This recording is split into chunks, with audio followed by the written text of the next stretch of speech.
సాక్ష్యం ఏంటంటే మన పండగ సంధి ఇబ్బందులు అయితే పనులు నడవట్లేదు ఇబ్బందిగా అనిపిస్తుంది. దేవా మా పనులు దొరకట్లేదు ఏం నాన్న. ఇప్పుడు అందరూ పండుగ సంధి మంచిగా అందరికి నడుస్తున్నారు. ఇంట్లో కనీసం ఇంట్లో తినని ఇంటికి అంత ముందుకు నడుస్తున్న డబ్బులు అన్నీ పండుగని అవన్నీ మా తమ్ముళ్ళు వచ్చారు జీవొచ్చి అన్ని ఖర్చు అయిపోయింది. డబ్బులు చేతిలో రూపాయలు లేవు. ఎవరు అడిగినా నాకు ఎవరు సాయం చేస్తున్నారు కూడా ఒకరు ఉండరు. మా తమ్ముళ్ళని మా చిల్లలని కూడా నన్నే రెండు మాట్లాడుతుంటారు. ఎట్లా దేవా నాకు పని లేదు, ఎట్లా అయ్యా నిషిద్ధమే ఇక్కడ ఎంత దేవా అయ్యా నిషిద్ధమై నా పని దొరకల దేవా అనుకున్నాను. పోయినా కూడా నాకు బండి కొనుక్కున్నా, చర్చికి రావాలన్నా బండి కొనుక్కున్నాను. మా పిల్లగారు ఇంటికి వేసుకెళ్ళారు. పోయినారు కూడా చర్చికి రాలేదు. దేవాలయాలు కూడా చర్చికి వెళ్ళను. నాకు బండి కొనుక్కున్నా, బండి కూడా అలా పెట్రోల్ కూడా ఉంటానికి వెళ్ళదో దేవా నువ్వు ఏదైనా నాకు పని చెప్పి నాకు పని చేపిస్తే నేను పని చేసుకుంటాను. పని చెప్పి దేవాలయ దేవుని సిద్ధాను పోయినాను. 2 రోజులు 3 రోజులు పని దొరికింది మాకు మంచిగానే. మళ్ళీ చేసుకుందాం అనుకొని తెల్లారితే చర్చికి పోతా. నేను చర్చికి వెళ్ళాలనుకుంటే మా పిల్లకాడ ఏం చేసిండు, నిన్న పొద్దునకు నన్ను బయట ఇంటికాడ దింపేసిండు. పనికాడ దింపేసి పని కాచి బండి వేసుకొని వెళ్ళిపోయాడు.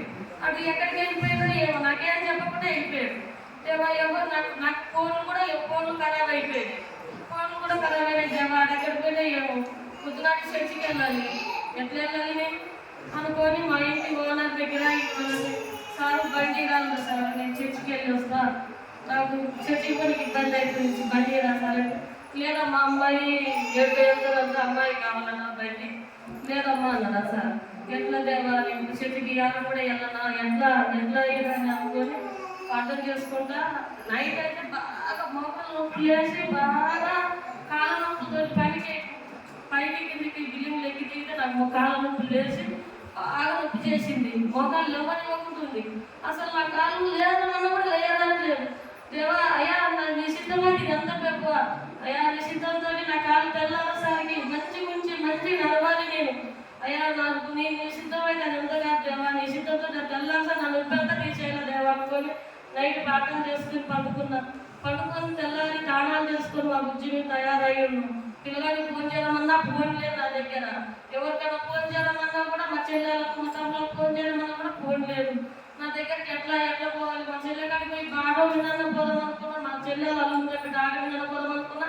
వాళ్ళు ఉన్నది తెలవట్లేదు, పైకి తెలవట్లేదు. నాకు ఎట్లా దేవా అని ప్రార్థన చేసుకుంటా నేను తాళం చేసుకుని తయారయ్యి అట్లా ఉంటున్నా. మా పిల్లగాడు మళ్ళీ బండి చేసుకుని వచ్చిండు.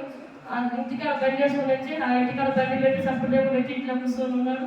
అని ఎంత తిట్టినా కూడా ఇంకేం పట్టించుకుంటలేడు. ఇంకా కానీ ఎంత తిట్టాలనుకొని బండి చేసుకొని వెళ్ళింది. ఈ చిన్న సాక్ష్యం దేవుడు జీవించింది కాక.